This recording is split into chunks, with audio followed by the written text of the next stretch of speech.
नमस्कार मंडळी, कसे आहात सर्व? मस्त मजेत ना? तर मजेतच राहा.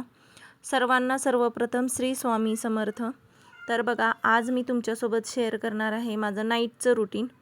तर जे दुपारी मी जेवण वगैरे करून जी भांडी घासलेली होती ना, ती पहिल्यांदा मी ना मांडणीत लावून घेते आणि त्यानंतर मी ना माझ्या जेवणाची जी सुरुवात आहे ना ती करणार आहे.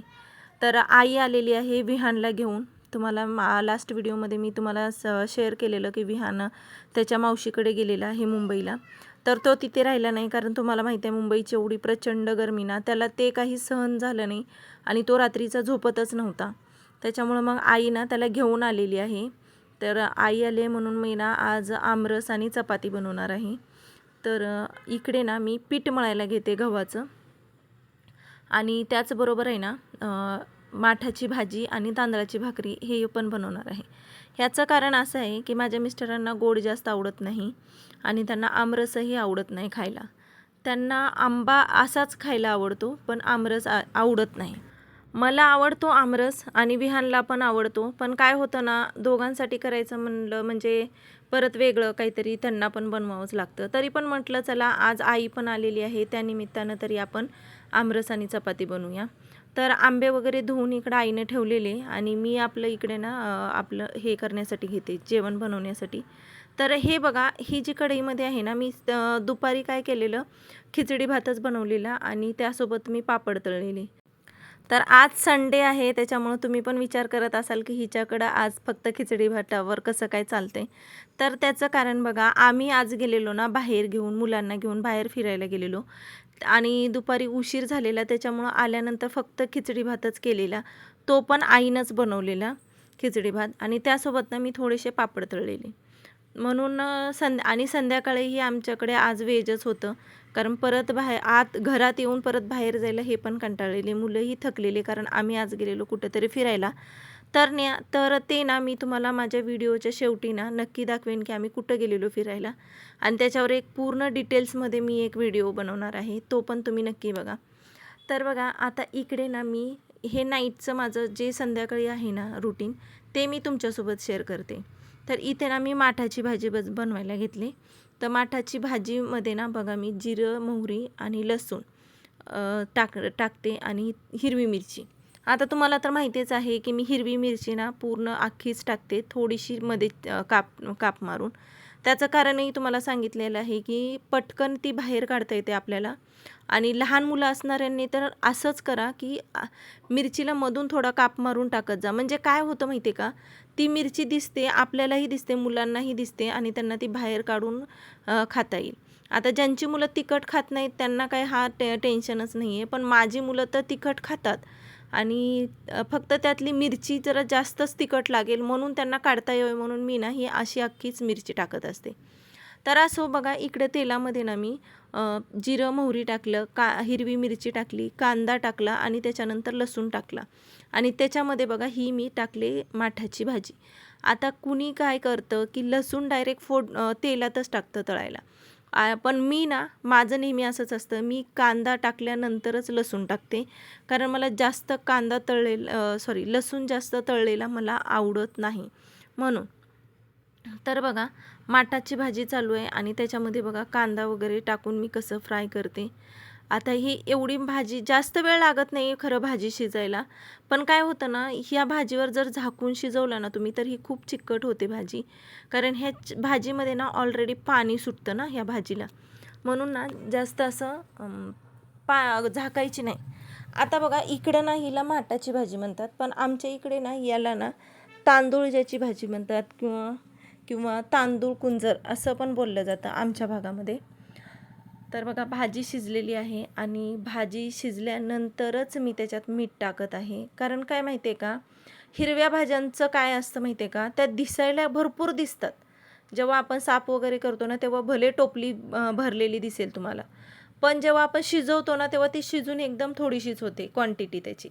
त्याच्यामुळं आपल्या लक्षात येत नाही की भाजीला मग जे साईज दिसते त्याप्रमाणे मीठ टाकायचं की आणि की शिजल्यानंतर टाकायचं. शिजल्यानंतर टाकणं बेटर आहे, कारण त्यावेळेस आपल्याला समजतं की भाजीची क्वांटिटी किती आहे आणि त्याच्यावरून आपल्याला समजतं की भाजीमध्ये मीठ किती लागणार आहे ते.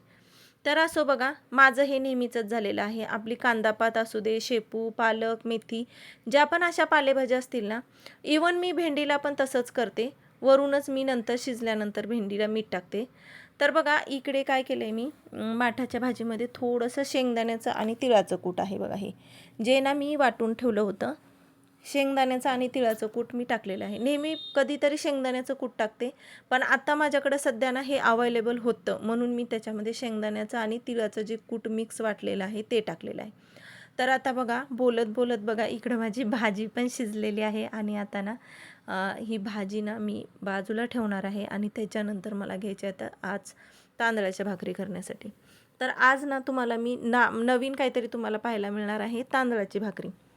तर तांदळाची भाकरी पण आहे ना 3 प्रकारे बनवली जाते. आता मी तरी 3 प्रकारे बनवते. त्यातला एक प्रकार मला जमत नाही, पण तरी पण तुम्हाला सांगते मी. जे आगरी कोळी लोकं बनवतात ना, ती जी पाण्यावर थापून बनवतात ना भाकरी, ती भाकरी एक असते. दुसरी असते जी उकड घेऊन बनवतो ना आपण पाण्याची, ती असते. म्हणजे आगरी कोळी लोकं पण उकड घेऊनच बनवतात. पण बघा पाणी गरम करून पिठात ओतणं वेगळं आणि टोपामध्ये पाणी, उकळत्या पाण्यामध्ये पीठ टाकून उकड घेणं ती वेगळं, बरोबर. तर बघा मी ना आज थंड पाणी टाकूनच भाकरी बनवणार आहे. त्याचं कारण पण सांगते. कारण बघा तांदळाची भाकरी ना मला आज लगेचच जेवायला घ्यायची आहे आणि समजा जर आपण डब्याला वगैरे ही भाकरी देत असू ना, तर ती मात्र गरम पाण्यामध्येच करायची. त्याचं कारण म्हणजे ती भाकरी दुपारी नरम राहिली पाहिजे. जर तुम्ही थंड पाण्यामध्ये जर ही भाकरीचं पीठ मळलत, तर मात्र ही भाकरी ना खूप कडक होते. जसं काय पापडासारखीच होऊन जाईल ही भाकरी.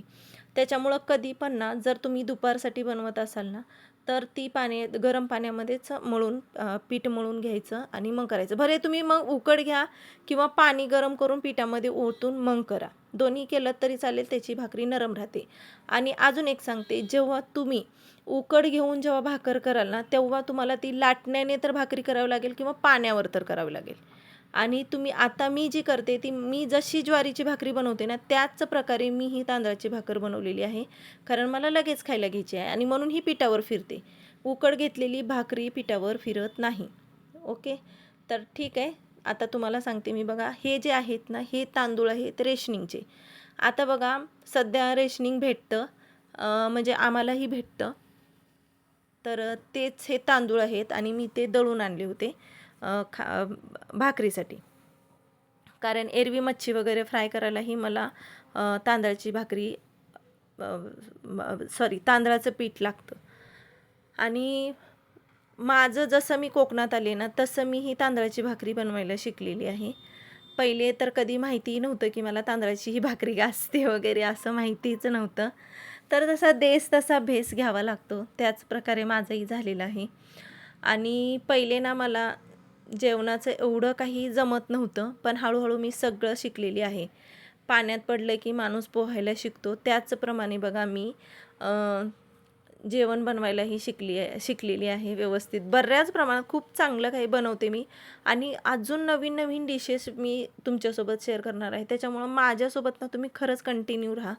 आलू पराठा, थालीपीठ, म्हणजे बेकिंगचे प्रकार, बिस्किट, परत केक वगैरे मी बरंच काही, आणि हे कुठेही मी शिकलेली नाही आहे. तर मी फक्त हे ना आपलं यूट्यूबवर बघून असंच मी शिकलेली आहे हे सगळे प्रकार. तर तुम्हाला मी ना ते हळूहळू सगळं शेअर करणार आहे. पण सध्या गरमीचे दिवस आहेत, माझाही क्लास चालू आहे आणि विहान सध्या घरीच आहे. जेव्हा विहान स्कूलला जाईल ना, तेव्हा मला रोज डब्याला त्याच्यासाठी काही ना काहीतरी बनवून द्यावं लागणार आहे. तेव्हा मी ना तुमच्यासोबत ह्या सगळं काही नक्की शेअर करणार आहे. त्याच्यामुळं ना मला थोडंसं तुमचं प्रोत्साहन पाहिजे की माझ्या चॅनलला थोडं सबस्क्राईब करा आणि मला ना म्हणजे थोडं पुढच्या वाटचालीसाठी थोडं सपोर्ट करा. कारण तुमच्या सपोर्टची ना मला खूप खूप खूप गरज आहे. तर बघा भाकरी मी बनवत आहे आणि भाकरी बनवत असताना बघा छान फुगतात भाकरी आणि खरंच तांदळाची भाकरी ना खूप छान लागते. जेव्हा तुम्ही माठाची भाजी, शेपूची भाजी, तांदळाची भाजी शेपूची भाजी, तर परत ही तांदूळ कुंजराची म्हणतात ना त्याला, माठाची, मेथीची, शेपूची वगैरे ही भाज्या असतात ना, ह्याच्यासोबत खरंच खूप छान लागतं ही भाकरी. आणि त्याचबरोबर ना तुम्ही कडधान्याच्या भाज्यामध्ये इकडं ना बिरडा म्हणून हा एक प्रकार आहे, तर बिरड्यासोबत पण खूप छान लागते ही भाकरी. तेही मी इकडं आल्यानंतरच शिकले, बिरडा वगैरे बनवायची. तेही रेसिपी तुमच्यासोबत मी एक दिवस शेअर करेन. तर असं बघा, इकडं झालेलं आहे माझं भाकरी करून झालेल्या आहेत. मी 3च भाकरी केलेल्या आहेत, जास्त काही केलेल्या नाही आहेत. आणि आता ना मी इकडे घेत आहे पीठ म्हणजे चपात्या करण्यासाठी घेणार आहे. आता चपात्या बघू शकता तुम्ही. माझ्या चपात्या ज्या असतात ना त्या 4 पदरी असतात. तर त्याच्यासाठी मी तुम्हाला ते डिटेल्समध्ये मी तुम्हाला दाखवणार आहे मी कशा बनवते ते. आणि तुम्हाला हवं असेल तर मी याच्यावर एक शॉर्ट व्हिडिओ पण बनवून अपलोड करेन चपातीवर. पीठ मळण्यापासून ते चपाती बनवून भाजण्यापर्यंत पूर्ण मी तुम्हाला एक शॉर्ट्स व्हिडिओ बनवून टाकायचा माझा विचार चालू आहे. तर तोही लवकरच टाकेन, अपलोड करेन मी. तर इकडे बघा, मी घेतलेल्या आहेत चपात्या बनवण्यासाठी आणि तुम्ही बघू शकता कशा मी बनवते चपात्या. आता ह्याच्यामध्ये बघा, मी चपाती भाजल्यानंतर जे हातात घेऊन त्याच्यामधलं जी मी वाफ बाहेर काढते त्याचं कारण सांगते तुम्हाला.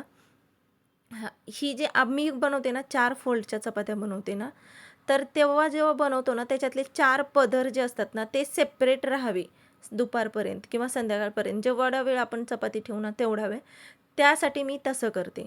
आणि ना जर तुम्ही ही 4 पदराची अशी चपाती बनवलीत ना ती खरंच खूप नरम राहते. ह्या चपात्या ज्या असतात ना माझ्या, त्या संध्याकाळपर्यंत नरम राहतात.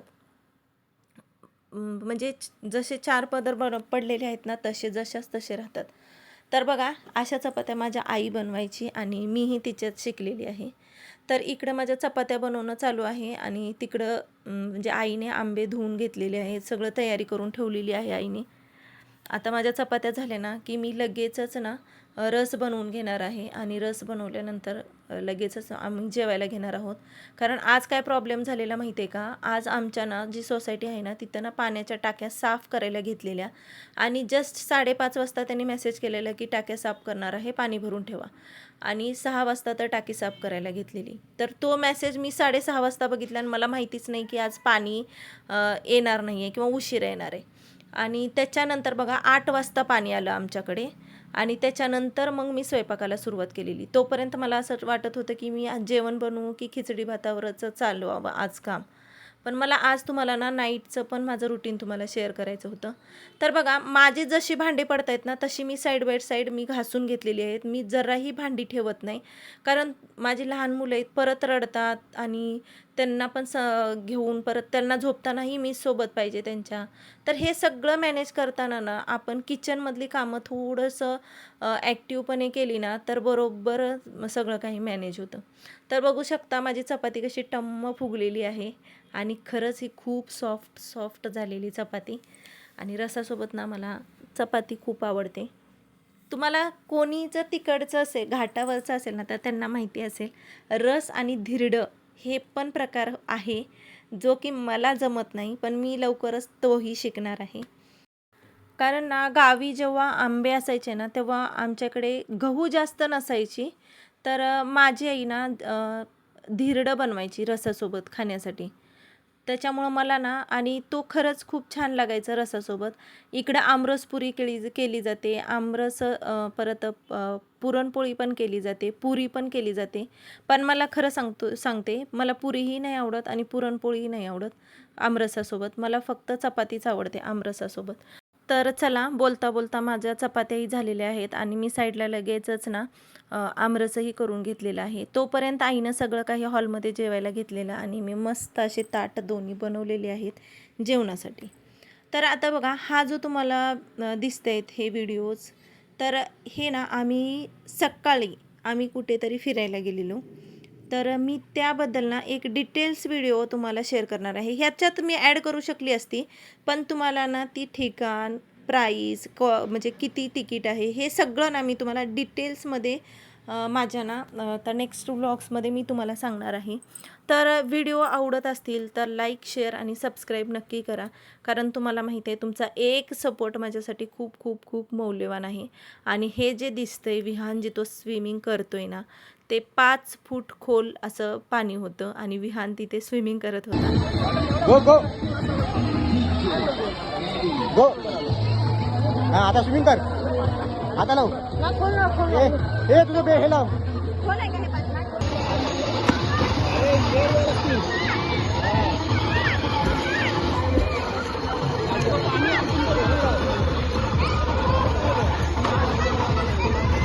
याबद्दल ना मी एक डिटेल्समध्ये व्हिडिओ तुम्हाला शेअर करणार आहे, ज्यामध्ये हे ठिकाण, इथली प्राईज वगैरे सर्व काही मी शेअर करणार आहे आणि इथले राईड्स. तर बघा, इथं खूप एन्जॉय केला आणि मीही पहिल्यांदाच असे राईड्स वगैरे खेळलेली आहे. तर असो बघा, आजचा व्हिडिओ ना मी इथंच थांबवते. आता भेटूयात उद्याच्या व्लॉग्समध्ये. तर नक्की बघा, उद्याचा व्लॉग्समध्ये मी सर्व काही तुमच्यासोबत शेअर करणार आहे. आणि माझे व्लॉग्स आवडत असतील तर लाईक, शेअर आणि सबस्क्राईब नक्की करा.